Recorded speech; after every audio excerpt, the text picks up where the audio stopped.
Student ta' 11-il sena ddaħal l-isptar Mater Dei wara li kien involut f'argument ma' student ieħor tamparu mill-Form 4 fl-iskola sekondarja ta' Pembroke, parti mill-Kulleġġ Santa Clara. L-argument seħħ fil-bitħa tal-istess skola għal ħabta ta' 8:15 dalgħodu waqt li ntużat arma li taqtaw bil-ponta li ġiet elevata mill-pulizija. Jirriżulta li l-kundizzjoni tal-feruti li tieħed l-isptar minnu fih permezz ta' ambulanza hi waħda stabbli. L-allegat aggressur twaqqaf minnu fih mill-uffiċjali tal-iskola stess u żjed tard interrogat mill-pulizija fil-preżenza tal-ġenituri tiegħu. Intqal ukoll li t-tmexxija tal-iskola qed tikkopera bis-sħiħ mal-investigazzjonijiet tal-pulizija.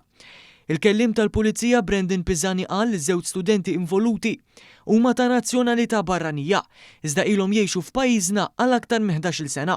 Sorsi ta' One News qalu l-ġenituri tal-pija tal-istudenti ġew informati minnu fih bil-każ waqt li Pizzani tenna li s-sitwazzjoni ġiet taħt kontroll minnu fih u l-ġurnata tal-iskola komplit b'mod normali. F'istqarrija separata l-Ministeru għall-Edukazzjoni wkoll qal li ttieħdu l-passi biex il-Victim Support Agency tagħti kull appoġġ neċessarju lill-istudenti u l-edukaturi li assistew għall-argument. Il-President Emeritu Mary Louise Colleiro Preca fuq Facebook ukoll innutat li l-professjonisti dedikati fil-proġett tal-Malta Trust Foundation ipprovdew appoġġ psikosoċjali fuq il-post e kif tim ta' psikologi, psikoterapisti u terapisti tal-familja offrew is-servizzi tagħhom fuq il-post. Dwar dan il-każ infetħet inkjesta mmexxija mill-Maġistrat Filip Gallia Xiberras filwaqt li l-investigazzjonijiet tal-Pulizija għadhom għaddejja biex tiġi stabbilita id-dinamika tal-każ.